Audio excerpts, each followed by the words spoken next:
Dreaming of owning a property in a prime location with great proximity and fantastic neighborhood?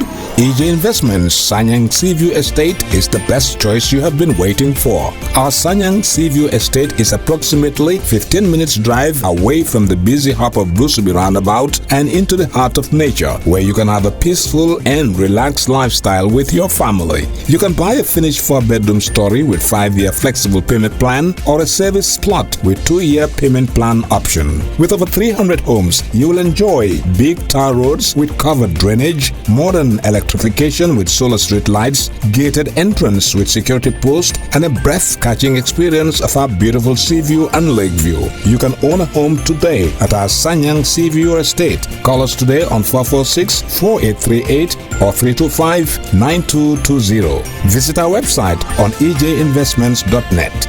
EJ Investments, first in property. All right.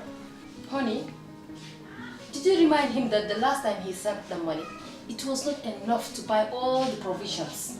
Oh, sorry, I forgot to tell him. Are you guys talking about money transfer to buy provisions? Yes. But don't you know about Baluwo? Baluwo? Baluwo? What is Baluwo? Baluwo is a service that your son can use to send provisions directly to you guys from the shop.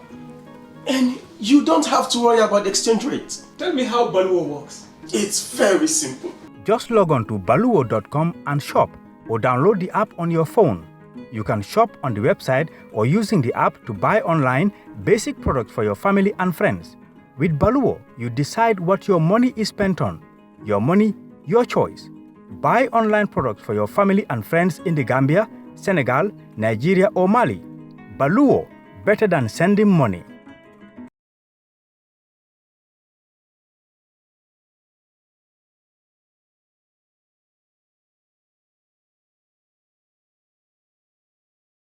I'm the regional manager for TAF Africa Global. I just wanted to take a quick minute and do a silent prayer in our own way, and after that I will tell you the modalities or the procession and how the day is going to go. So we'll just take 1 minute to do a quick prayer. Thank you.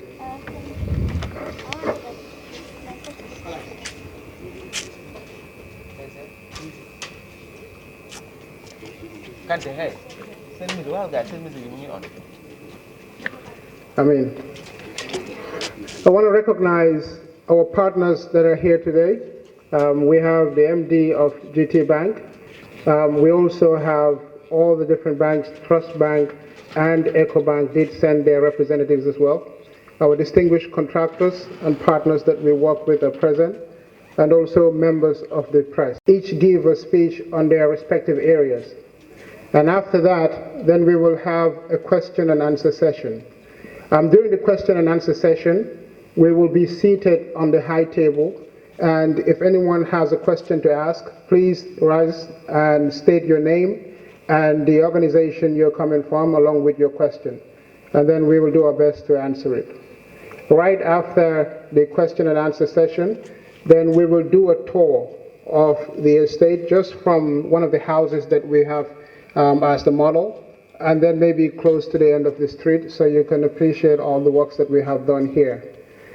Just some additional requests. If you have a mobile phone, we kindly ask that you turn it off, or if you cannot turn it off, you put it on silent so it wouldn't interrupt any of the speeches that we're going to ask. Without taking too much time, let's please join our hands together and welcome our MD and CEO, Mr. Mustafa Njai. Good morning to you all. Again, our apologies for starting, a few minutes late. We wanted to start at 10 o'clock prompt. As Usainu said, we will just be reading our statements for now and then allow the press to ask their questions. So on behalf of TAF Africa Global's management and staff, I am happy to welcome you to our press conference. As we approach our 30th anniversary in January 2020, we want to share with you our progress thus far and our ambitious plans for the future. We're here today in our new Dalaba estate located off the Sukuta-Jabang Highway. As you can see, this estate is one of its kind in the Gambia today, with pavement roads, beautiful affordable houses, high quality infrastructure, and picturesque landscaping. In the next few months, Tough Africa Global is pleased to share with our cherished customers that we will be launching 4 new affordable housing estates, including sites and services and built ones. Further details will be communicated to the general public very soon.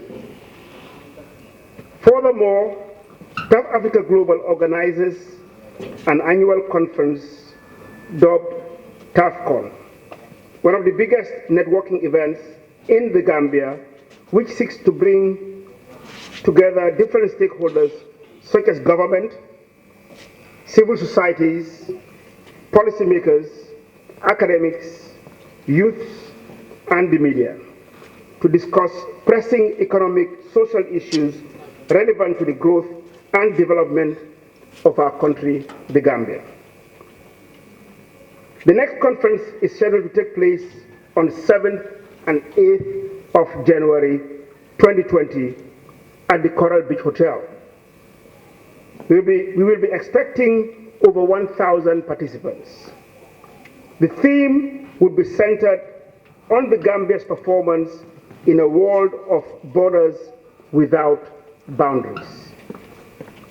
Additionally, we are honored to have Madam Fatou Bensouda, Chief Prosecutor of the ICC, as our guest speaker. Panel discussions topics will include how the Gambia can better develop its tourism sector, gender and women empowerment, as well as utilizing information technology to develop our key sectors. The resolutions and recommendations of the conference will be shared with government and the general public. We annually organize a tough startup pitching contest, the biggest pitching event in the Gambia, which seeks to support young Gambian entrepreneurs with finance and mentorship to grow their businesses. The winner is awarded $1 million, first runner-up with $500,000, and the second runner-up with $250,000. The remaining 10 finalists are all awarded as well. We have received quite a good number of applications this year, and the winners will be announced on the 7th of January during TAFCON. My passion for youth leadership and development has resulted in the establishment of Tough Leadership Academy, a year-long leadership training for tertiary level students to be able to harness their leadership skills. We will be having the graduation ceremony on the first cohort with 50 fellows on the 8th of January during TAFCON.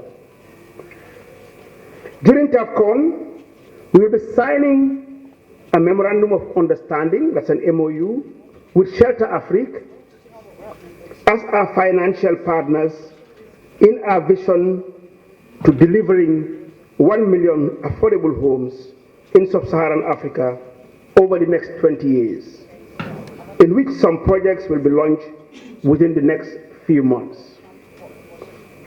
Due to the milestone achievements we have registered for the past 30 years, in not only our housing, we will be celebrating this anniversary in style. We would be organizing a gala dinner on the 9th of January, which will strictly be by invitation. I wish we could have invited everybody. On that note, I would like to thank all our partners, customers, and individuals that made it to this press conference, especially the media houses. Your job is well appreciated. I would like to give special thanks to my whole staff, who are like family to us, both here and in Nigeria, for their tremendous work. I will also love to seize this opportunity to give a big thanks to all our hardworking contractors who are a very key factor in our successes.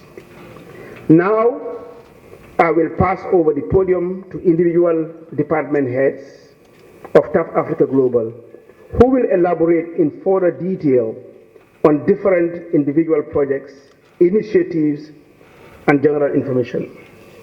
I thank you all. Thank you, Mr. Njai.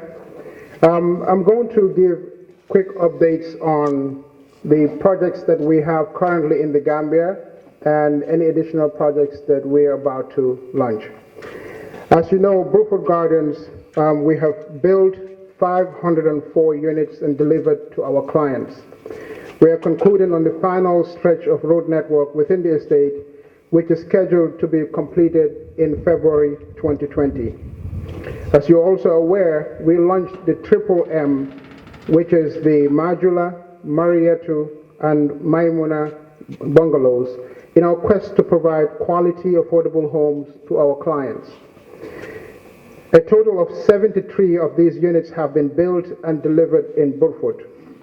TAF Africa Global has successfully handed over the estate to the newly formed Residents Association, who have taken over the management and security of the estate. And that is usually the last commitment that we'll have in an estate. Then in our Tangi, Seaview, and Lakeview estate, we have 300 plots, and we are at the final stages of the construction. We are pleased to announce that all of those plots and units have been sold out. We have successfully built 75 units from our Triple M lineup and have only 7 left under construction. These 7 are scheduled to be completed by the end of this year. All the infrastructure have been completed as promised to our clients. That is, we have graded and compacted 3,000 meters of laterite roads. Both electricity and water were also provided, and we have recently completed the estate gate with the perimeter fence, which will add additional security for our clients. In Dalaba, since we commenced works on the estate, we have seen a rise in value capture. And this is, if you remember, in Burfoot, when we were starting, it didn't have the level of development that was there. And with the estate, it energized some of the development, and we saw a surge in development. And we think we're on the same track here in Dalaba. Since we started, we have seen a high activity of construction activity, and we see a development fast track in the area as well. In Dalaba, as you can see around, we have demonstrated that you don't have to sacrifice quality infrastructure for affordability. We have successfully constructed 2 culverts at the entrance ramp of each of the entrance with drains to allow stormwater and other drainages from the estate to flow out easily. We have successfully installed 130 solar street lights across the estate, which also provides security at night, and we don't have to rely on NAWEC. All 4 kilometers of road networks have been graded, compacted with laterite, and we have started laying the interlocking bricks as we have promised. We have also installed and energized over 100 electric poles within the estate with 2 500 kVA transformers, and the water reticulation system has been successfully completed. Once completed, the estate will have 1,500 fruit trees, some of which we have already started planting, as you can see around. The phase 1 of Dalaba comprises of 157 Triple M bungalows and 167 fenced and gated service plots. We have sold out of the service plots and have built 37 plots to develop in phase 1. That is 37 unbuilt plots that's left to be developed in our first phase. In our second phase, it comprises of 44 units of our newly designed Triple S unit. And the Triple S unit stands for Say, Safi, and Sally. Historically, all our bungalows or buildings are given Gambian names, especially women names, to promote our cultural heritage. These modern designs range from a 90 square meter 3-bedroom bungalow to a 133 square meter 4-bedroom bungalow.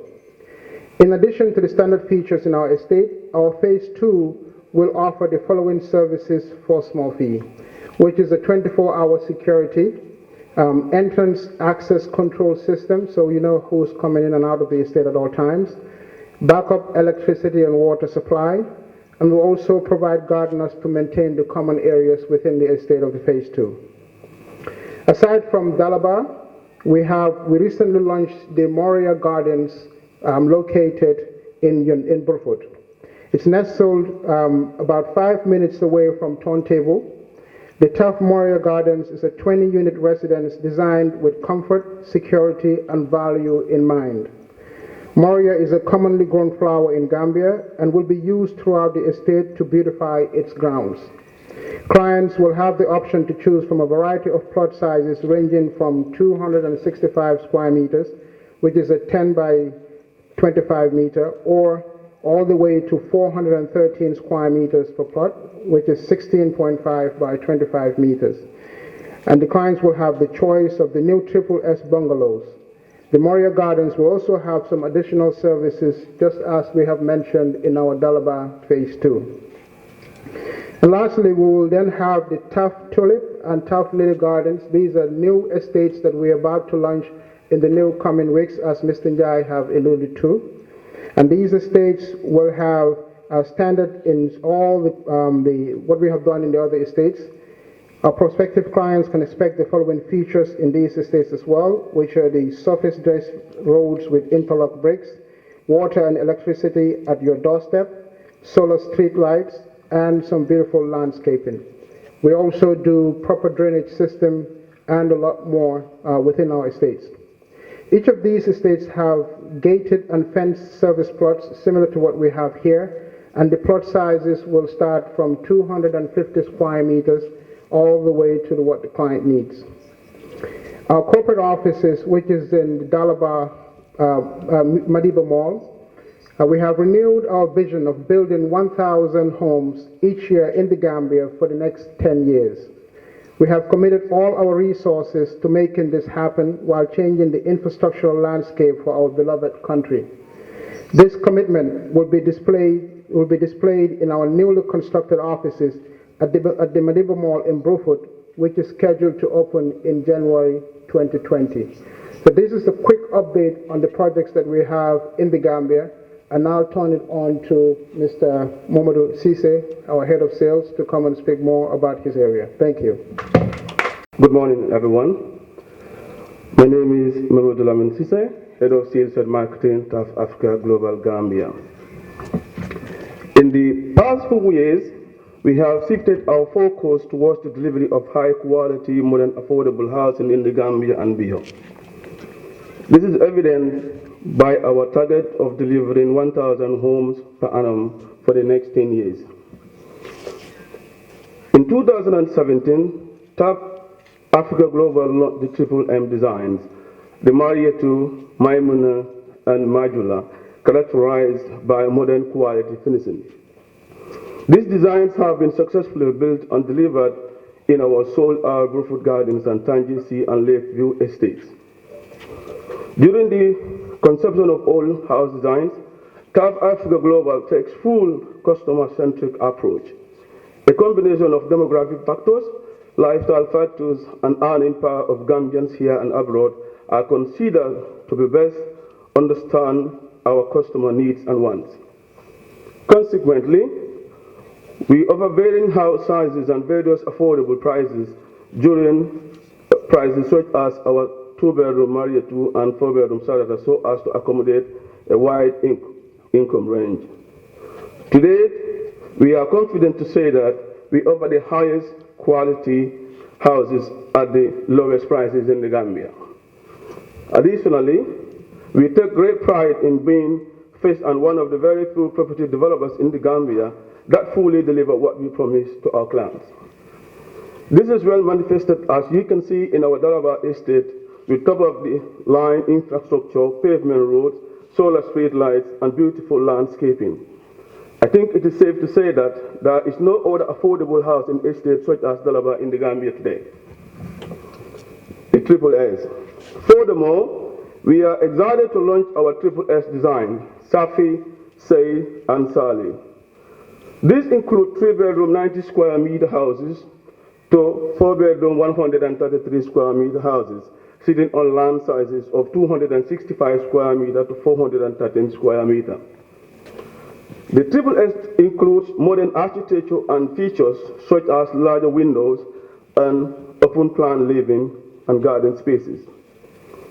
This will be built in our new Dalaba 2.0, located off Sukta-Jabang Highway, and Moriya Gardens, located in Brufut. Dalaba 2.0 and Moriya Estates will be an exclusive private estate with amenities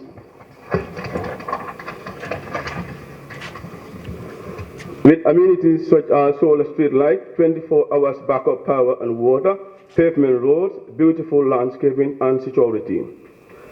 Our sales portfolio also includes fully fenced and gated service plots with pavement roads and solar street lights. To date, we are completely sold out on service plots in Dalaba Estate. Mortgage and affordability. We are the first and the only estate developer in the Gambia in partnership with local banks such as GT Bank, Trust Bank, and EcoBank Gambia Limited to offer a 10-year mortgage with only 25% down payment. The set clearly showcases our efforts and continuing innovation to make housing affordable and accessible to all Gambians. This year, South Africa Global embarked on a real estate symposium in the USA and Europe to sensitize the diaspora about the real estate industry in the country. As a major stakeholder in the industry, we felt this is necessary considering the high number of land disputes and other related issues in the country. Finally, I would like to thank our esteemed clients, both home and abroad, for their trust in our services, and thank everybody else for coming. Good morning all. I'm Fatou.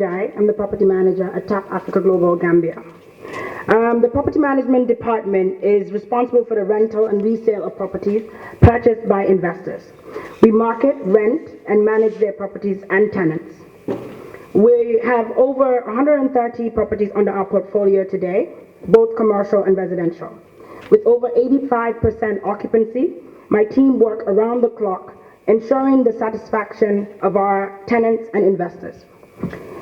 Investors enjoy 7 to 10% annual rental returns and capital appreciation of up to 15% per annum.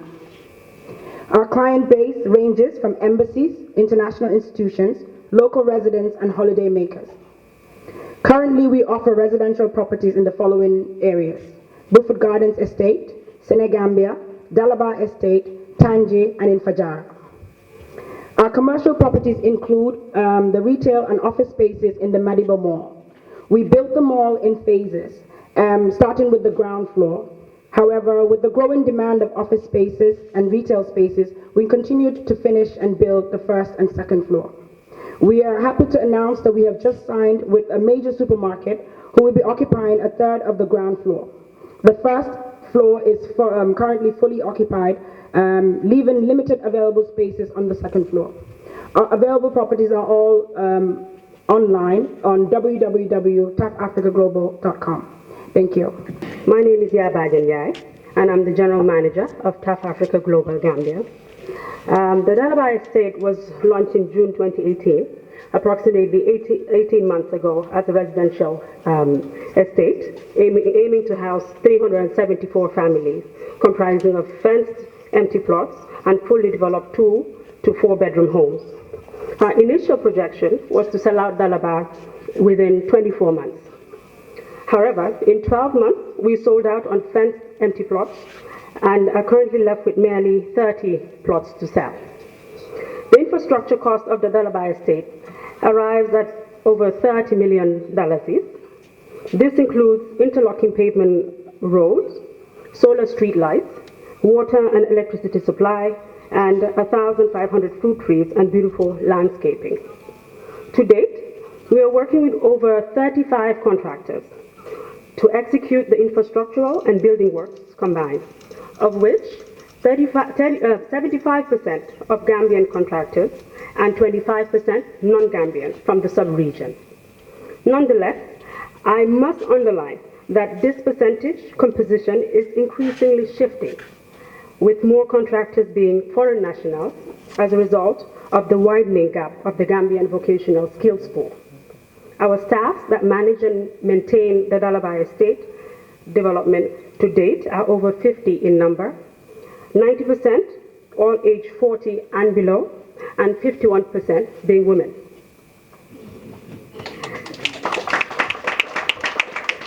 The latter statistic is something that we as a company take great pride in.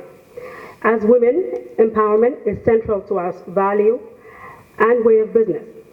TAF Africa Global Gambia is in partnership with 3 local banks, namely Trust Bank Limited, Guarantee Trust Bank, and EcoBank Gambia Limited, in providing mortgage finance options to our customers on a 10-year mortgage tenor, 25% equity contribution at a record low interest rate of 13% per annum and on local currency mortgages in the Gambia.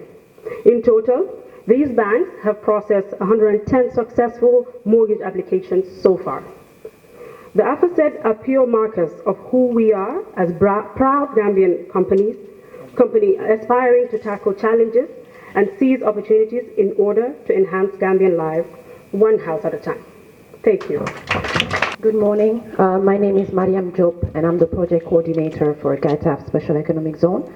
As some of you may know, TAF Africa Global, in partnership with GAIPA, is developing a 160-hectare special economic zone within the premises of Yundum Airport.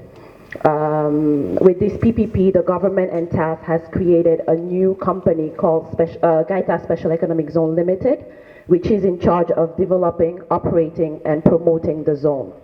With a prime location within the airport and direct access to major road networks, technical and feasibility studies of international standard were done to assure a good planification and implementation of infrastructure within and outside the zone. This 10-year project is estimated to a cost of $300 million US. GAITA Special Economic Zone is a mixed-use business park composed of several economic activities with the aim to diversify and boost exports in the country. It is directly linked to our National Development Plan, being a major tool for the government to upgrade our industry, increase job creation, industrialize our agriculture, facilitate regional integration, and improve our intra-Africa trade relations. The SEZ is also the illustration of a good coordination between actors and sectors as its development implicates the private sector, GAIPA, the Ministry of Trade, Justice, and other government institutions. With a secured airside facility, a custom bonded area, the zone will welcome warehouses, light industry and manufacturing, showrooms, offices, a commercial hub, a logistic platform, a multi-service center called a one-stop shop, where commercial services and mainly government services will be provided to ease doing business within the zone. Conscious of the importance of integrating the zone to the urban environment and the gaps concerning availability of major urban services, the zone will also develop facilities for education and training, hospitality, health, conference centers, sport complexes, and other public utilities. All these components will assure a modern live-work-play concept within GAITAF Special Economic Zone. Not only will it attract foreign direct investment, it will also create a large number of rapid urban jobs for Gambians.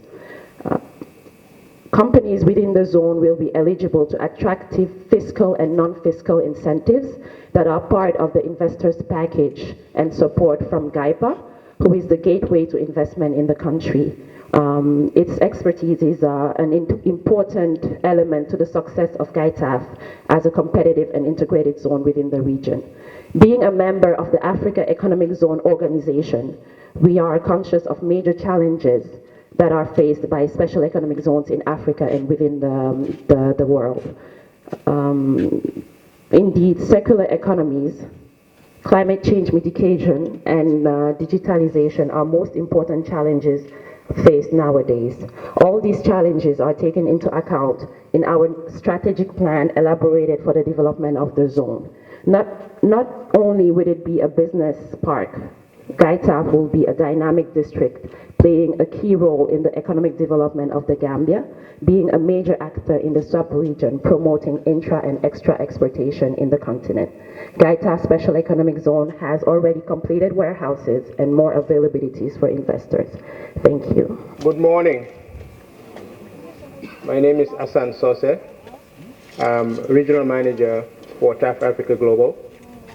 As you all know, TAF Africa Global is registered in 8 African countries. We are very active in Gambia, as has been displayed by my colleagues, but also in Nigeria. So I'll be talking about our operations in Nigeria. In 2013, we entered into a public-private partnership, like Mariam said, with GAIPA, but in this case with the River State government in the south of Nigeria. We created a special purpose vehicle, a company called Riftaf Golf Estate. The River State government contributed the land, and TAF Nigeria Homes financed, developed, and is managing the estate. The River State government took 20% stake in the project, and TAF Nigeria Homes has 80% stake. And where oversight is provided by the board of directors, which is formed by both TAF Nigeria and River State government officials. The project consists of the development of middle to high income housing, community, infrastructures, shopping center, recreational center, a 9-hole golf course, central water and sewage supply, and 24-hour power as well. The first phase, which we sold out in 2016, has 700 units, mixed housing, apartments, 2 and 3 bedroom, and terraces and duplexes, as we call them there. All 700 are sold and occupied, and we have about 4,000 people living within the first phase.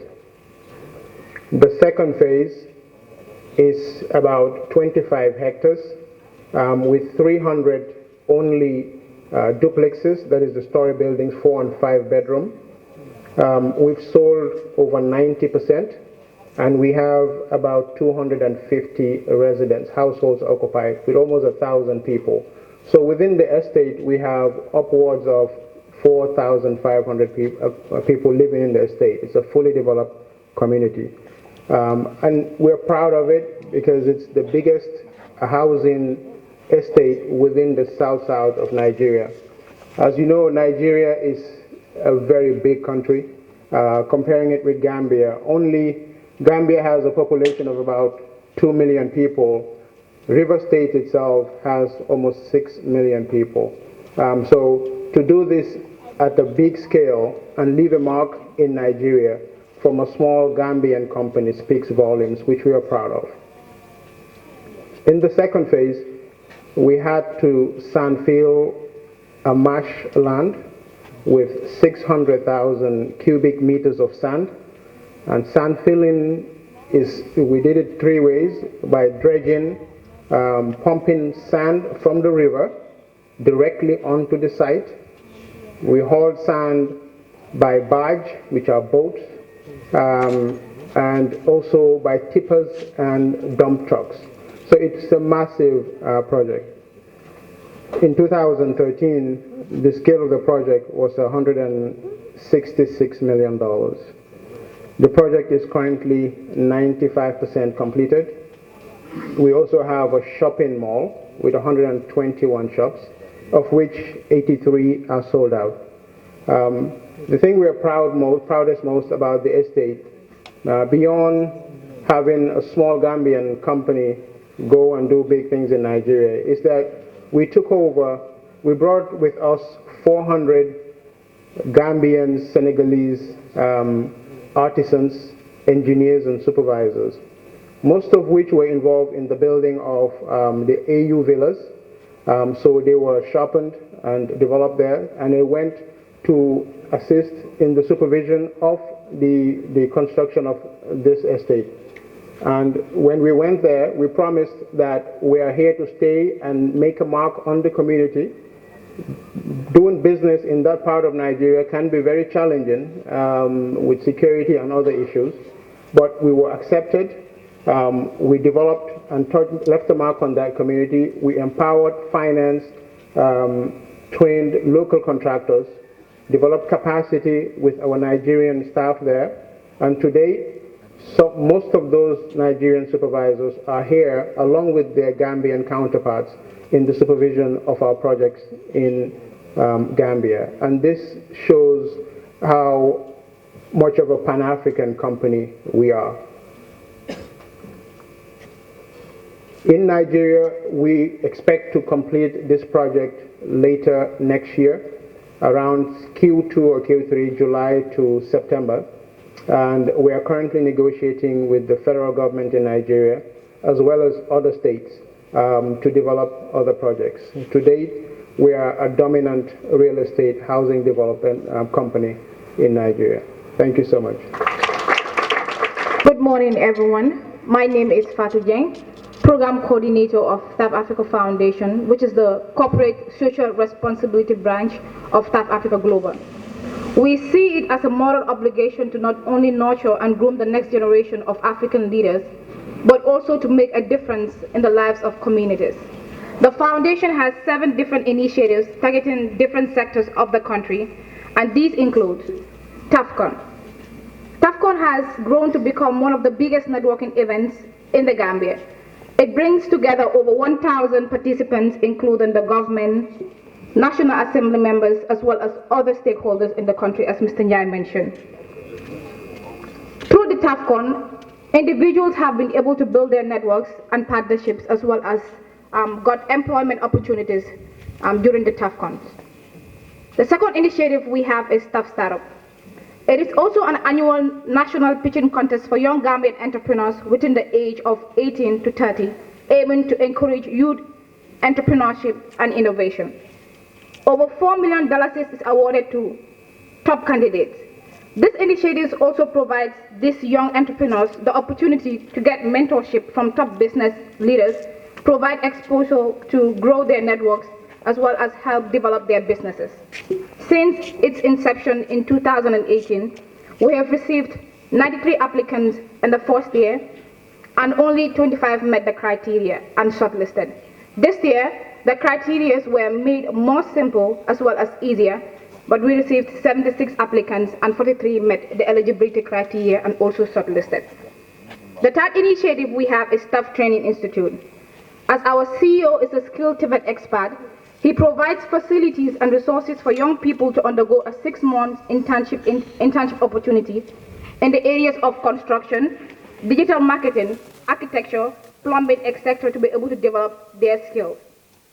The fourth initiative we have is the Tough Leadership Academy. The Academy was formed to mentor and train the next generation of Gambian leaders on diverse issues based on their areas of interest. A formal session on leadership is held once every month with an experienced professional, and another informal session, which is usually called Bantaba session, with Mr. Njai, covering a series of activities to enhance their critical and creative thinking. The first cohort with 50 fellows will be graduating on the 8th January 2020 at TAFCON. The second cohort with 300 fellows will commence in January 2020. So the deadline for application is going to be in December. If we have individuals, especially those that are in their tertiary level institutions, we should encourage them to apply, because we have seen how the Leadership Academy has been able to support and develop a lot of young people's capacity as well as their leadership skills. The fifth initiative we have is the Tough Icon. This initiative is to shine light on successful Gambians who have retired and spending their time giving back to the Gambia. Each year, what icon will be honored and celebrated to not only showcase what the awardee has been doing, but to also inspire and encourage others to follow suit. The first staff icon was Mrs. Janet Bajanyong, the CEO of Imbunjan Theatre. The sixth initiative we have is the Tough Club 10, that is the Tough Network of Entrepreneurs. This is aimed at creating a conducive environment for entrepreneurs to continue to thrive in their business ventures, as well as creating a platform where members can meet periodically to exchange ideas and to also network. The final initiative we have is the Gambia Disability Trust Fund. With more than 10% of the Gambian population living with disabilities, Tap Africa Foundation set aside $1 million Gambian dollars to support the differently abled members of our society who are engaged in small and medium enterprises. Thank you very much. I'll now hand over the mic to the moderator to continue with the session. This is just a brief summary from the different management groups within our organization, and we now welcome members of the press to ask your questions.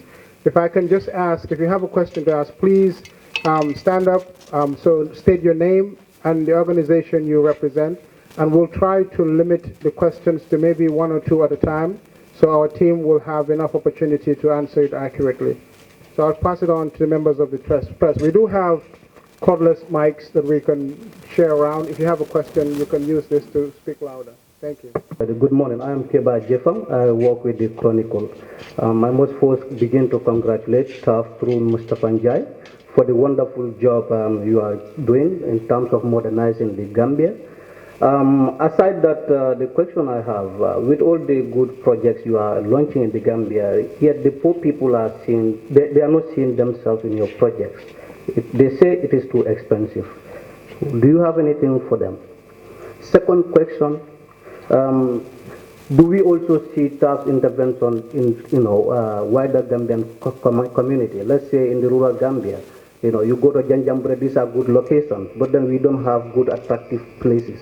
And then this, I believe, if we have, would even try to reduce the rural-urban migration. Do you have plans for expanding in those areas? Thank you very much. This is a very common question that you hear, not only here, across Africa. And it's really addressing social housing, and there are programs for this. When you say poor people, I think that's a bit derogatory, so I don't want to use the word poor. Not middle, they're not middle. No, they're not middle. Look, in housing, there are about 3 brackets. 1 is social, 2 is affordable, and then 3 is high income. Social housing across the world, is done with an initiative with government.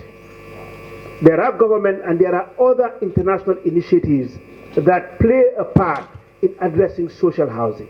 Because there are some people, actually, it's almost known that at a certain level, you cannot own a house. So there are different initiatives being taken. They shouldn't be denied a roof over their head. So some will be addressed through affordable rent, and there are also affordable social initiatives. As a regional player, we are involved in regional initiatives in trying to address social housing problems, and Gambia is one of them. That's my answer for the one. Number 2, the wider commitment, in going rural Gambia. I will tell you now that we are trying to, Rome was never built in a day. We started with urban Gambia, and we are drifting. We are concerned that yes, rural Gambia should be addressed, and again through broader initiatives. Recently, we have been able to acquire land as far as Pirang. So meaning we are shifting towards rural Gambia. But as a private developer, you need to understand that there is cost to this development. There are 2 things in any business, the supply and the demand. So if the demand is not in rural Gambia, no matter who, it's not possible to go and build there. There must be a demand. These houses here, if we build it in rural Gambia, I don't think people can buy it there. And we are private developers. Whilst we have other social responsibilities, we're trying to engage government and other international initiatives to try and address putting a roof over people's head across the continent. And this includes people both in the urban and the rural area. My name is Alhaji Koli and I am from West Coast Radio. Now 30 years in real estate business is not 30 days. And we are here to witness the pre-launch of Tough Africa Global newest estate and Dalaba housing estate. That projects to provide over 400 homes with an objective to build over 10,000 houses in the Gambia. Now, over the last 10 years to come, which is of course kudos to Tough Africa Global Gambia. Now, without doubt, my question is, Tough Africa Global residential real estates provide housing for many families. The question is, why buy a home from Tough, help build a country like ours? And my second question is, it's palpable that construction is the only part in real estate that is measured by GDP. As a leading real estate development company in the country, over the last 2 years, how much those real estate construction contributed to the country's infrastructural development and economic output? I have 5 questions, but then let me limit myself to the 2, then I can come back if I have time. All right, thank you. Okay, thank you. Remember that when you buy a home from us, it comes with infrastructure, like what you have seen now.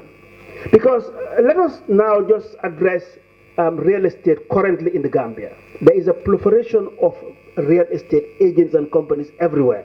It's becoming the widest and the easiest business that you can do today. But I urge the press to take up the challenge and visit probably most of the so-called real estate or estates in this country to see whether you will find infrastructure like this. As an experienced, or I can claim the most experienced developer in this country, I can tell you that what we are developing is urban slums, because infrastructure is never addressed. You cannot go into most of these estates and find infrastructure addressed. So therefore, roads will not be done, water supply will be a problem, electricity will be a problem, and same goes with security. Now, we are contributing our quota in adding the infrastructure development within the country. Because in this estate, for example, we have done 4 kilometers of road.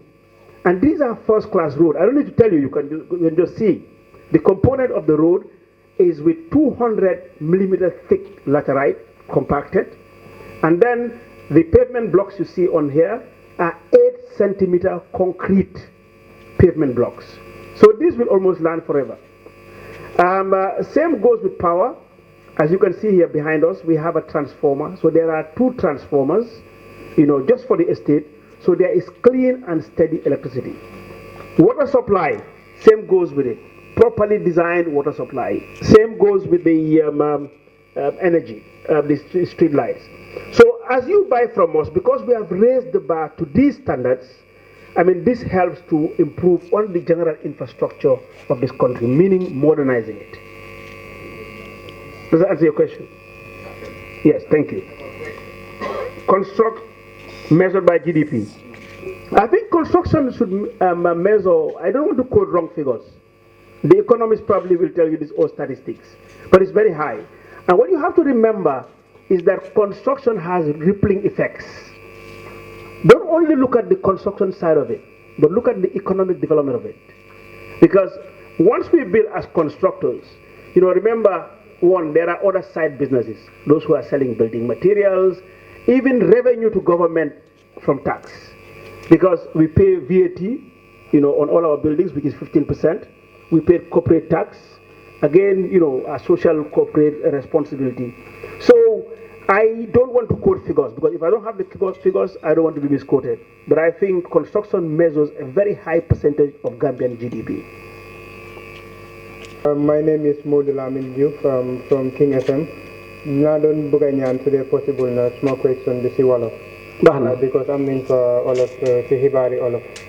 Mooy ne bi ngeen doon wax ñu bari dégg naa si li ñu doon wax mooy ne dafa affordable torop so ci lu ma bëggoon rek mu leer si noppi nit ñi mooy su ne dafa affordable lan lañ ci jublu si wàllub njëg bi naka la ak itam anam bi nga xamante ne noonu lañ ko war a fayee amin wax ngeen tam ne 1 million affordable homes across maybe si sub region bi bëgg naa xam su weesoo Gambia ak Nigeria ci yan réew tam la taf nekk jërë ngeen jëf. si affaire yi bi ñoo wax affaire yi affordability xam nga affordability soo demee si place yu bari yoo xam ne ñoo sumba affaire yi dëkkuwaay si àddina ci léegi am na ay warante yu bari yu si am yu bari ngeen laajte ne lan mooy affordable house parce que loolu moo xew bu njëkk ba dañ naan wax ne low income housing waaye loolu kenn déggatu ko léegi so léegi li ñoo warante mooy lan mooy affordability ñu ngi try pour ñu faram-fàccee lan mooy affordability man li ëppal léegi si suma liggéey bi maa liggéey soo bàyyee xel wax ji ëpp yëpp man defuma ko woon li ëpp yëpp dama nekk si affaire yi public speaking ba pare di wax ak àddina si ba pare bokk si ay mbootaay yoo xam ne ñu kowe lañ si Africa pour wax affaire yi dëkkuwaay te yooyu suñ dee warantee benn tey fooguma ne wax nañ lan la ñoo faram-fàcceel lan lii mooy affordable house waaye si suma xam-xam ak si li ma gis affordable li ñoo ooyee social housing waxoon naa ko fii ne ñetti boor la am dafa am lu ñoo ooyee social housing mooy li nga xam ne néewi doole yi war nañ see mën a jot loolu su fekkee ne si dollar la ñu ngay jéem a wax ne daal kër gi daal warta passé fukki junney dollar mooy juróom fukki junney dalasi loolu war koo passé den su fekkee ne affordability la ne warta passé ñetta fukki junney dollar den leneen si des na dem si kaw ñun nag fii biñ commencé xam nañ ne ñu bari dinañ dee wax ne suñ kër yi dañ cher waaye liñ dee wax rek mooy ne mënuloo boole lu baax te doo si du laaj xaalis si biir loolu yëpp bàyyi nañ xel ne suñ warugal la pour ñu def luñ mun loo xam ne mun nañ ko pour wàccee prix yi kër ndax néew doole yi mun see jot si kaw loolu bu njëkkee commencé dañ daan samp kër yoo xam ne dañoo jeex takk loolu dafa ànd ak prix parce que lii ak lii dugg si biir kër gi yëpp dañ koo jënda léegi wàccee nañ ko ba nga xam ne am nañ ay place yu defar yoo xam ne dañ dee defar fence bi rek jaay kër gi noonu nit ki sampal boppam ndànk-ndànk ba pare am nañ ñu ngay gën a dugg ci àll bi parce que suuf si tam dañ ko dee jënd léegi suñ jëndee suuf si prix bi fu mu jaar yokku waaye comme que ñun ñoo njëkk a def lii fii ak yi nga xam ne ñu ngi ko am suñ gannaaw ñu ngay jéem lépp loo xam ne mun nañ ko parce que ni ku nekk dafa am loo mun ak loo munul waaye bàyyi nañ loolu xel ne li ñu war mooy pour ñu isi affaire yi kër ba nga xam ne yomb na pour ñu ngi jot si amul nag fenn si àddina foo xam ne affaire yi kër mu nga ñëpp am kër même Amérique bi gën a rëy ak ñoom Angleterre ak fi tubaab bi dëkk sax kenn mënut a defar kër pour ñëpp waaye am na yenn pexe yoo xam ne di nga ko def pour yombal ko si loolu ñu ngi say yëngatu moo tax ñun suñ xelaatuñu rek pour am na léegi la ñoo sampa soo gisee ñu am team bu mel nii ak ñeneen ñi nga xam ne gisu leen ak ñi nga seen at liñ mel fi mu nekk nii ku nekk am ne maa fi gën a màgget waaye ñu ngay xalaat ne fii lay ñaar fukki at lan lañ mën a def ba nga xam ne dinañ yombal mbiri kër soo si loolu lañ nekk. comme que Gambie lañ juddoo Gambie lañ njëkk a nekk Sénégal ñu fa registré nañ fa Mali demoon naa Mali in 2004 boobu président Amadou Ousmane Touré moo fa nekkoon ñu commencé mais waaye doxatoon lool fi mu nekk ñu ngi Nigeria bu baax a baax loolu nag dinaa fa dog tuuti rek wax lu tax ñu nekk Nigeria xam nga sooy seet manqué kër li ñoo woowee affordable houses li manqué si Afrique mu ngi si juróomi million juróom-ñaari million 52 million waaw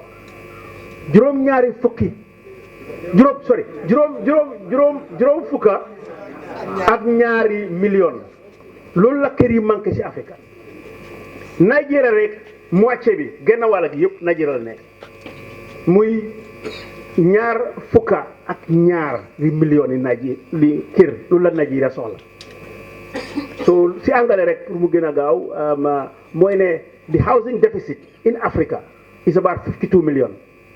22 million is in Nigeria. Dinaa wax gars yi ne koy robbi nag sooy dem di robbi di ut yàppa soo dafee ñay nga em fa waaw ñay gi mu ngi Nigeria biñ demee mënuñoo fi mu nekk demande biñ fa am mënuñ faa génn bor bu nekk la ñoo ooyee gouverneur bi la ñoo oo nguur gi la ñoo oo loolu tax ñu gën a toog Nigeria waaye ñu ngi Nigeria ñu ngi registré nañ Cameroun Rwanda Togo Côte d'Ivoire ba Mozambique so 6 yoo xam ne ñu ngi fa registré waaye active wuñ fa liggéey bu bari waaye ñaar ñi nga xam ne daal fi mu nekk fa lañ songa bu baax a baax mooy Gambia parce que kuy dàq nag da nga koy dàq bu ñëw sa kër loo tax diggante 2017 na léegi ku nekk gis na liñ fi def te lii nii nuyoo bi rek la li rëy di mu ngay ñëw si kanam ba pare Nigeria more or less daal fi mu nekk nii daal dañ jàppale daal mooy suñu ñaareeli dëkk boo xam ne daal liñ faa def na rëy torop. I'm a freelancer and I would start by thanking TAF for what I have seen really impressed me. Li ma bëgg a wax mooy in 10 or 15 years back dem naa office TAF mos naa ko interview. Then I was working with Observer. We were developing our medium Observer magazine. Among the questions lu ma ko posoon mooy how are you dealing or managing as an entrepreneur in an African country. Li ma waxoon mooy it was difficult as an African to develop in an African country. So what must have changed? And the second question is, are you trying to do like something like a mortgage for civil servants who cannot but want to have a compound with TAF? Thank you. Thank you for interviewing me 15 years ago and what has changed. And generally in life you develop. And I think 15 years is a lot. We have learned and we have built a brand. The TAF Africa Global, I mean, so 15 years ago when you interviewed me, it was probably TAF Construction. So we evolved, and that's what everybody wants. We grew. And as we grew, I mean, I don't want to go into the details, in 2011, we were recommended by the World Bank to go to Nigeria. And that's a lesson to learn, that we developed ourselves, and then we were seen as a global company. And instead of probably asking a European company or an American company to go to Nigeria and build, these guys told the Nigerian government that there is a Gambian company in the Gambia, African, who we think that can deliver what you want. And we have been proven right. We went there and we delivered. So that is what has changed. And we have actually a lot of demand. And that is what happens when you build a good brand. Most of the countries that we go, we are invited. We don't just go there and start building. And that's how small the world is. Today, thanks to Uncle Google. If you Google anybody, they tell you who you are and what you are. And then people search and, approach you. So that's what has changed. The world has changed. The demand has increased. We have developed our brand. And we think we have the capacity to expand. And that is why we expanded. Now, civil servants. As I said, there are initiatives. Now, amongst the initiatives that one needs to put in place is to bring in the right partners. The right partners first is to get somebody that will give you affordable and accessible finance. One, for the supply, and the supply is to give us affordable financing to us, the contractor, which is construction finance, with low interest rate and longer tenure. So if we have that today in the Gambia, I don't think you can go past, the bankers are here, 5 years tenure. And then interest rates for construction finance will range, is a double digit. You cannot go below 15, 17%, at times even over 20%. Then the demand side, people who will now finance those who want to buy. Now, what the moves we are making is engaging international institutions that can give out affordable finance. One, the World Bank under the IFC, we have engaged them. MIGA, which is the Multilateral International Guarantee Agency, we are talking to them. Shelter Afrique, we are signing an MOU on the 7th. And they give both finance to the supply and the demand. So we will continue knocking on doors on accessing affordable finance. Once we have affordable finance, meaning longer tenure, and when they come, what they will do is they will now place their money with the existing banks. They can go to Trust Bank and say, look, we have $10 million that we can give you for a 20 years tenure, which we want you to extend to the lower earners of the country. Lower earners will obviously be civil servants and others. And then they will now on-lend. Because we are not a lender. We are developers. We build. We buy materials, we build. Once it's ready, we have to get our money back. We borrow from the bank. We are businesses. We run our businesses. But we are aware and very conscious of our responsibility as Gambians to provide houses for everybody. Thank you. Thank you once again. Mr. Njai, this question is going to you. And arguably, over the last 2 years, up to the minute, Gambians are settled with the number of commercial real estate companies in the country, and consequently, land encroachment and disputed land cases is still alarming in the country. What ripple effect does that has on your business, Gambians, and the Gambian economy at large? My other question, I think, is going to Modunjai, that of sales. The Gambia today and the Gambia we want, every person wants to have a place called home. So the demand for it becomes high and costs a fortune. Nowadays, having a home costs a fortune, pressing many people to go in for loans to buy empty land or a house.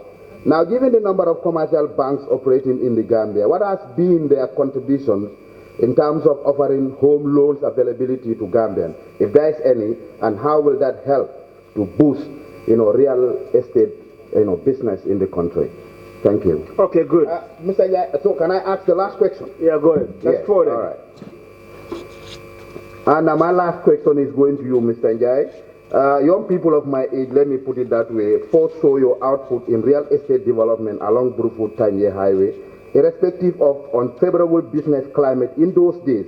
You left to Nigeria, where you held our heads high as Gambian. After you came back to the country, my question is, what tremendous improvement registered within the last 2 years in real estate investment in the Gambia that might have boosted your confidence to inject such multi-million projects over the next 10 years? Thank you. Okay, thank you. Very quickly, land disputes, that is a reality, and it needs to be addressed. And I will tell you what we have done as a company. We have engaged the government, and that's the Ministry of Local Government and Lands, by offering them an international Gambian consultant that we need to address land matters. And this we have offered to pay for it as part of our corporate social responsibility, the cost of the consultant, because it is an alarming issue. It needs to be addressed, and government must take its responsibility. The responsibility of land administration lies with the government. So currently, as we all know, there is a number of disputes happening, and it's affecting communities, it's affecting businesses, it's obviously by extension affecting government and private people. But this is not isolated in the Gambia alone. It happens everywhere where there is not good enforcement. Government needs to step up and enforce its regulation on land matters. We need to rush very fast. It's affecting everybody. There's land dispute everywhere. So I think to solve it, there must be a regulatory body. For example, like PURA. PURA regulates utilities. Government must quickly set up a regulatory body to regulate land matters. That's my own view about it. The second one is about home loans. I will take it from Cisse. Actually, he's Modu Cisse, not Lamin Cisse. You asked a question that should have been addressed to our friends, not him. We build. What are we doing about home loans? I think probably privately you should go around the banks. But your question was really for the banks. No, I mean for me, I'm working in the sales marketing. Because I'm sure that's where we do talk with sales companies. But in terms of loans, especially those who are buying houses, what has been the contribution of the banks if you know like that? Yeah, okay, what we have done, I think he said it in his statement, we have now secured 10-year mortgages. We've never heard of this before in this country. So we have 3 banks that we engage, and we made the move. We went and saw the management of Trust Bank, the management of GT Bank, and management of EcoBank. That look, there is a demand now. People want to buy houses. Let us see what we can do to bring in affordable loans. But again, I don't want to speak for the banks, but in general, the money in the banks is not owned by the bank. It is owned by you and other individuals. You put your money there, and you pay them interest. Your money is invested. And interest generally, it ranges, nowadays at least we've seen it going down to the lower single digit. But it used to be about 20-something%. Now the bank takes this money from these people who should be paid a certain interest at a certain time, and now gives it to people like us, and add also their own margin on it. So by the time you know, it goes to maybe 20-something to 30%. That is a cost to building on operating any business. So, but we are engaging the banks, and as I said, it's not about the banks here locally, but we are trying to go international, where we can find affordable money. There are some loans that are affordable, and there are institutions that are responsible for this. And I've just said it, the IFC, the International Finance Corporation, they can come and say, okay, fine, here you are, we can give you $10 or $20 million, but we want it paid back in the next 15 or 20 years. Then you then lend it out to Gambians, so it's affordable. So I hope that answers my question. Your question. I think what I want to understand, because we know in this country it's hard for Gambians to have loans from commercial banks. But if that trend is changed, how will that help to boost your business? Oh, it will boost it. But if it's affordable, you know, if we have the demand being financed, our houses will sell. You know, so really, if the banks can give out loans to people that can buy our houses, then we will sell more. It's not only houses. The more affordable loans that are available to the general populace, the more people will buy, more business will happen. But I just want to take a little bit of defense for the banks. That is not their fault. Because look, I served in Trust Bank as a director. The bank don't have money. You know, money go in and out. People invest money in a bank, and they expect returns. So this thing about thinking, oh, the banks will give cheaper loans, the bank cannot give you that cheaper loan because it's people's money. It's like now telling me, oh, Mr. Njai, why can't you lower your houses down? I cannot do it because I have to buy cement at $250. That I cannot change. It's beyond my control. I have to buy sand. I have to buy tiles. I have to buy every material. All I have is to put a margin on the cost. There's nothing I can do about the cost. I have to pay government corporate tax of what? 20, how many percent? 30%. 32%. So that must be factored. So there is no business in the world that doesn't take cost into account. There is cost that you cannot play around with. You said it that you send to dependent banks. But when they wonder, all the commercial banks operating in this country, if they don't have money, how are they able to? Yeah, okay. I think let's not focus on the banks. Let's move on and focus on our business. Yeah. Next time, let's just probably get into engage the banks. I'm sure the banks will be willing to give you an interview and explain to you in detail. Okay. So yes, young people, you know. I said, you know, let me just make it shorter for you. Yes. I said, what must have boost your confidence? You know, within these last 2 years, for you to inject so much money, you know, into some of the projects that you are about. Well, in the Gambia. Well, in the Gambia, I mean, obviously the environment we changed. The business environment changed in 2016, wasn't it? When we changed from, you know, a Jamaican government to the new coalition, whether it's a coalition or a borough or whoever, I don't know what it's, the new government. And all of us had hopes. My going away from this country and exploiting other countries coincided with a very unfriendly environment, business environment. And I think that's no news. You know, Nyanyalabu under Amin Lawon. I was there and we all struggled here for some years trying to do business. And then an opportunity came in. So now, what boosted it is really, as an entrepreneur, I love challenges. I turn challenges into opportunities. So there were challenges, and we always thought of finding new opportunities and boosting our business. And I have never, as a business, moved away from this country. TAF Africa Global, or TAF Holding, never ceased doing business in the Gambia. Let that be known. I know here there are a lot of rumor mongering and everywhere. People think, oh, no, TAF Fatou. We never. TAF all the time operated here. We have never stopped operations. But we saw other opportunities. And as I tour around the region, I saw opportunities. People were calling me. I've told you, I have never gone to a country to look for business. Amadou Toumani Touré from Mali, when he came here, in the motorcade, asked the president then, Jammeh, that who did this? He just drove past Yundum.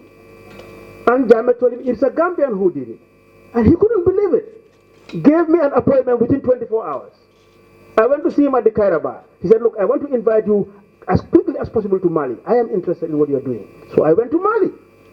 I just told you why I went to Nigeria. I don't want to repeat myself. But opportunities come in. Now I think moving further, as an entrepreneur, you need to grow. And as we grow, there are challenges.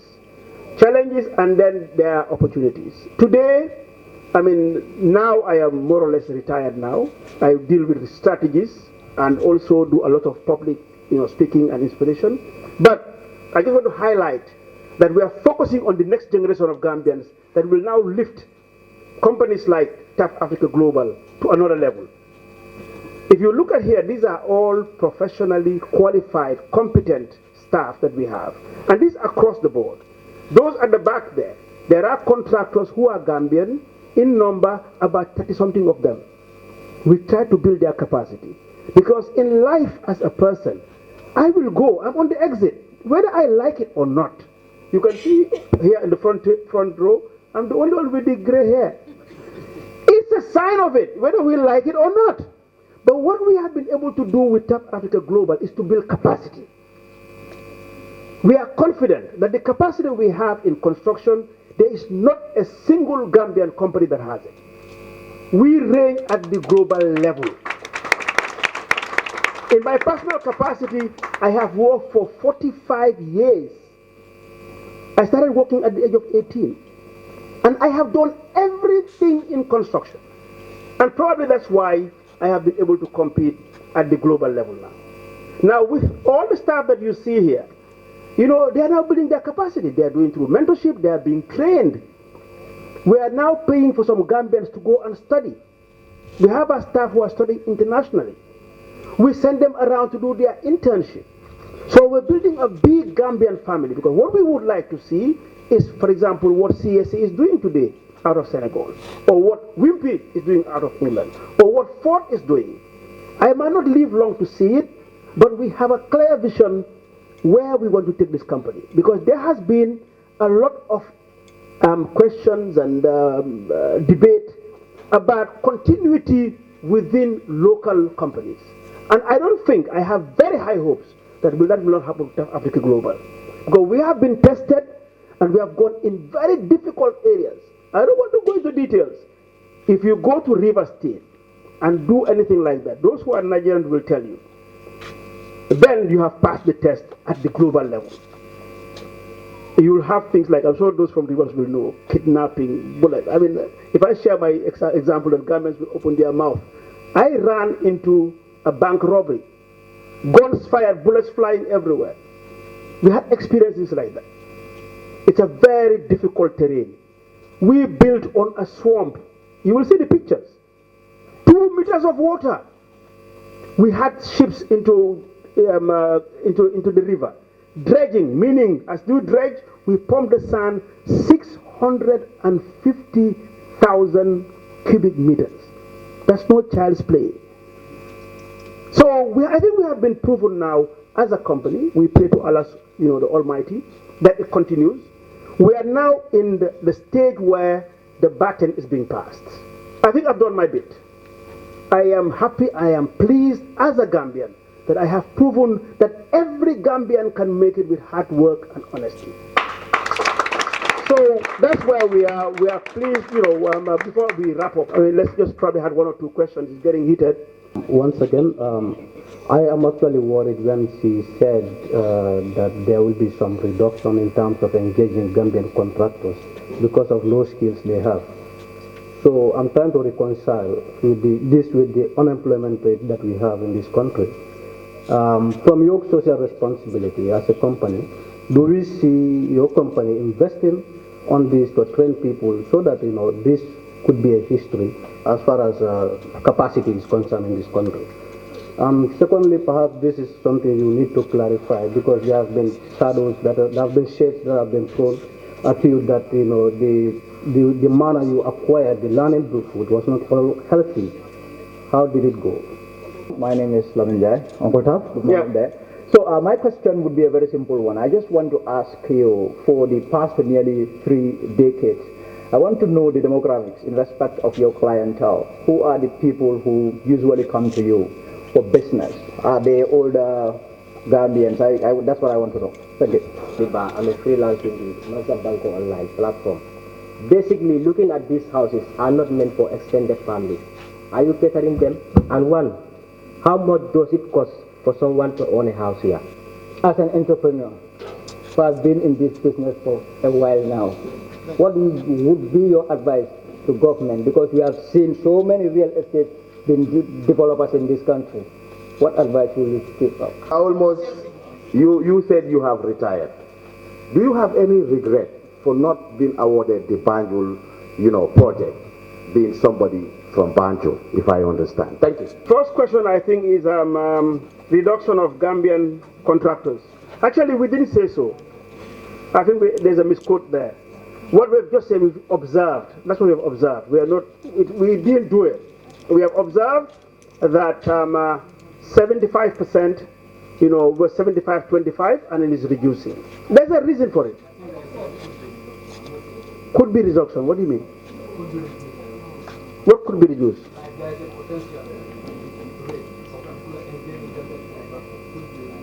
Yeah. Okay. Now, so it will go downwards. We'll have lesser government contractors. There's a reason for it, and we are concerned. We are very, very, very concerned that we don't have trained Gambian artisans in construction. And I don't want to really dwell into it too much. Yeah, I think in our foundation, you had the tough training is there. Maybe if you read it properly, you will see. We know that this is a challenge. So we're training, we're doing internships. Some of these people you see here, even some of the contractors, were trained by us. Actually, there are big contractors in this country today that we don't want to name. They started with us about 15, 20 years ago, employed from GTTI, and today they are big contractors. So we have been doing that all the time. And actually, we encourage them, even to go on their own. And the AU Villas, when we built it, about 24 of the supervisors that were there were from GTTI. And we trained them, they did their apprenticeship, and they've moved on. Some of them today are amongst our contractors. But just quickly, I think we are very concerned. And if I may propose solutions, government should address our educational policy, our educational system. In general, we should look at training what we need. Our needs are, for me, on TVET, technical, vocational, educational training. That's what this country needs today. Let us try and avoid. We are seeing, for example, GTTI being turned into a university. Personally, it is wrong. GTTI was meant to be a technical training institute, and it failed. It's going down. Now, instead of improving it, we are now moving down to making it a university, which I have no problems with universities, but we are now training for more paper qualification, graduates. This country needs today people who will be working on technical and vocational skills. Recently, I don't know whether you've heard, Rwanda, that is the star of the continent today, they offered to take the people who are going in back way from Libya, to Libya to train them on vocational skills. It is my belief, as I go throughout Africa, I mean, I've been to about 36 African countries, mainly on things like this. And it's unique everywhere. Africans are not training for what they need. We are all thinking that we can be at the Silicon Valley of the world. We cannot compete. I think what we need now, everybody needs a house, everybody drives a car, everybody needs something that you will need a technician who will do it, and it's big money. Recently, and I would say this publicly, we have been taking laborers from Sierra Leone. And this, when you check, they are earning about $15,000 a month. And we cannot have Gambians do this. Now, on that side, there needs to be an attitudinal change from the young ones.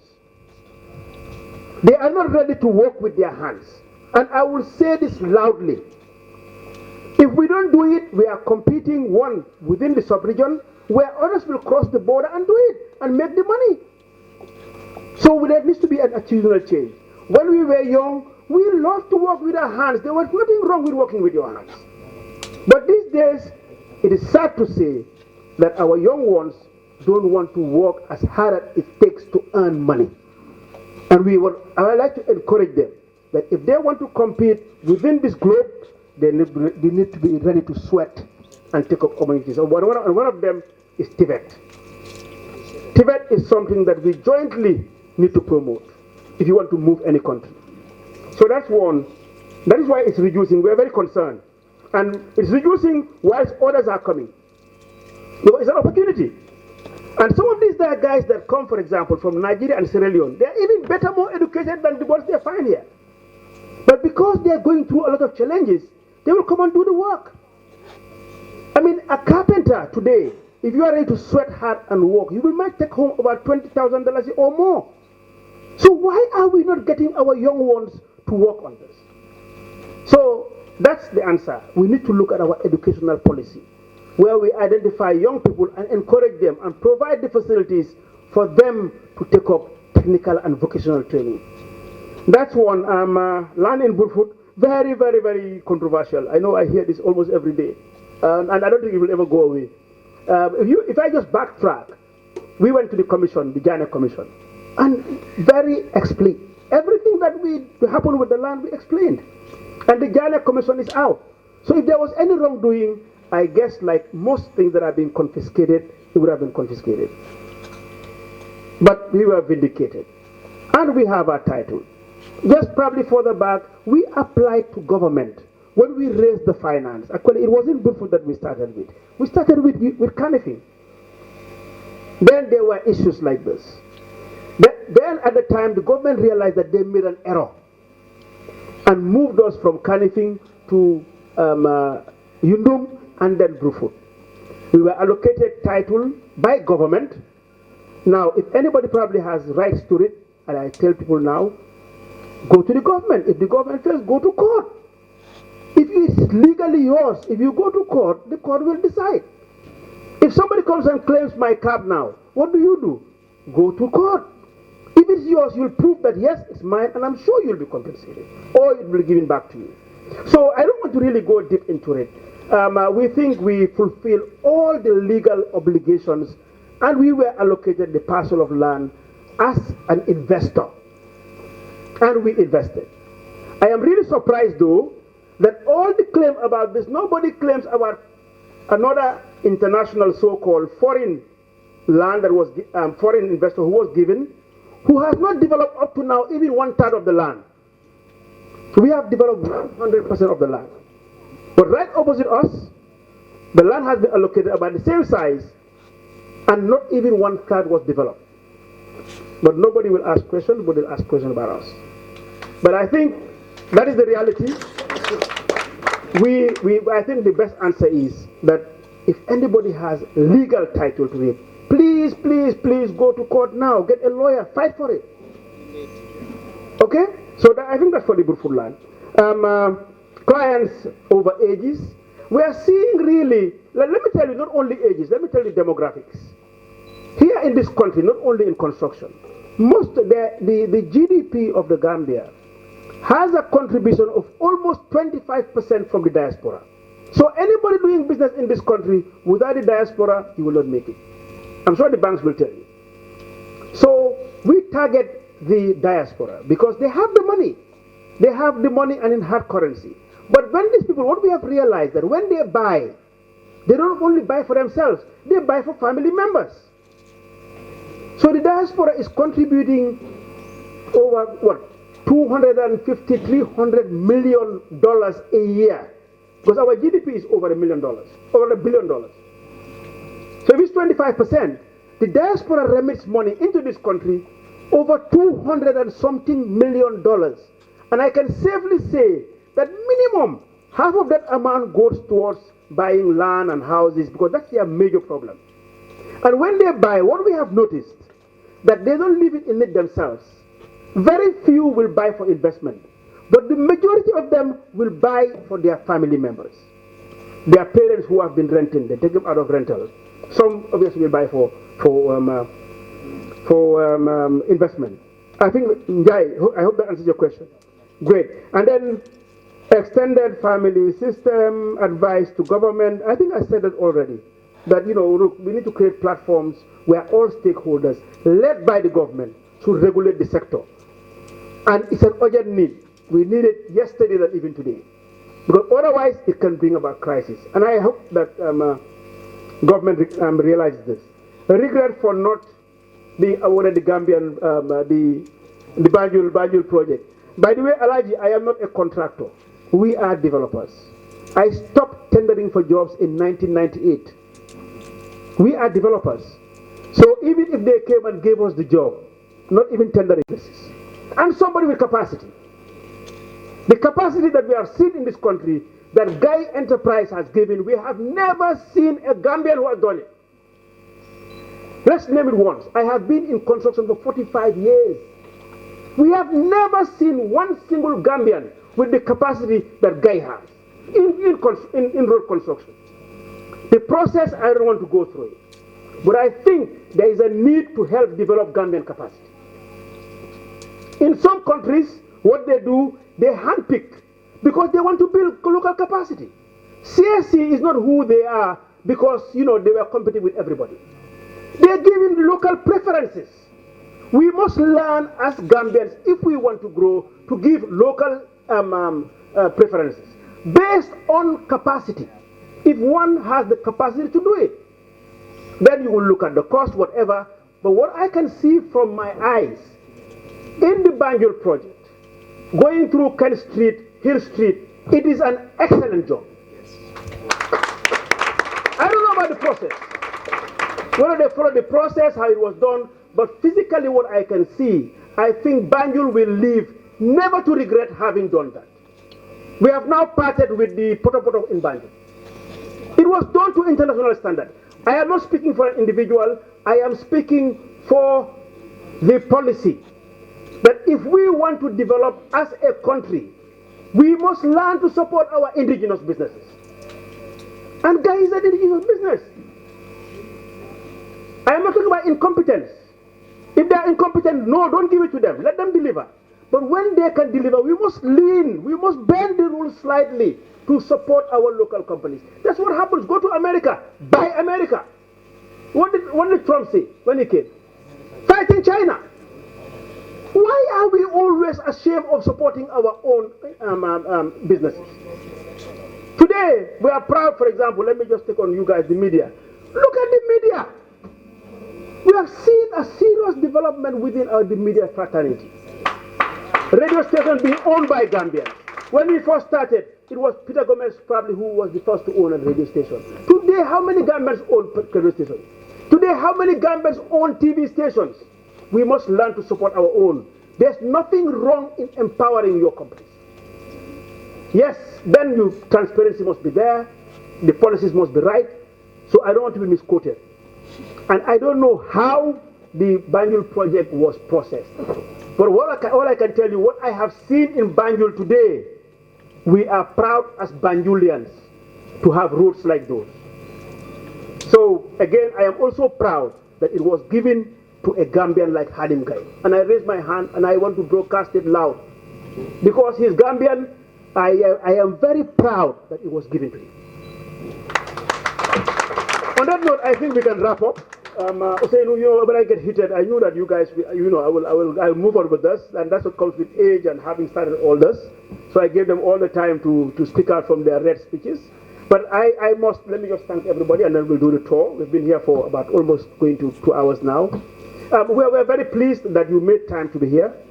And this is again a beginning of a long relationship, and thinking really African. One thing we think African. Then we can now zero it down to the sub-region, to our country. But because if you want to compete today in the world, you need to think regional. We have seen recently the ACFTA, the African Continental Free Trade Area, where borders are being removed. So I will urge Gambians that let us brace ourselves ready for this. Be able to compete. So that if I want to go to Nigeria and have an event, I will take my brother Abdul Aziz Jaja to go and do my MCing there. So you better start how to speak pidgin English now. So you can compete. Competition is the key thing. We have seen Gambians breaking barriers. We are proud that one of our recipients of the startups was chosen out of 102,000 applicants. He made the first 100 in Riyadh. That's Modou Lamine Fati. He was our second runner-up, first runner-up. Her apparel today, you have seen what she's doing. That's what we stand for. We cannot solve all the problem. I think just on a final note, I would want to appeal to all Gambians to brace ourselves together and work together as a team. As a team, then we can compete at both the regional and the global level. So on that note, thank you so much, members of the press, for coming. I know it's hot. Our clients, our partners, thank you so much for coming. And get ready for TAFA 30, as I said, 7, 8, 9, 10th of January, we're going to celebrate in a big way. Very big. One of our biggest estates that we are going to launch will be over 3,000 units. Affordability, you will see the price going down. We are committed to this. So thank you very much.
Dreaming of owning a property in a prime location with great proximity and fantastic neighborhood? EJ Investments Sanyang Seaview Estate is the best choice you have been waiting for. Our Sanyang Seaview Estate is approximately 15 minutes drive away from the busy hub of Brusubi roundabout and into the heart of nature, where you can have a peaceful and relaxed lifestyle with your family. You can buy a finished 4-bedroom story with 5-year flexible payment plan or a service plot with 2-year payment plan option. With over 300 homes, you will enjoy big tar roads with covered drainage, modern electrification with solar street lights, gated entrance with security post, and a breath-catching experience of our beautiful sea view and lake view. You can own a home today at our Sanyang Seaview Estate. Call us today on 446-4838 or 325-9220. Visit our website on ejinvestments.net. EJ Investments, first in property.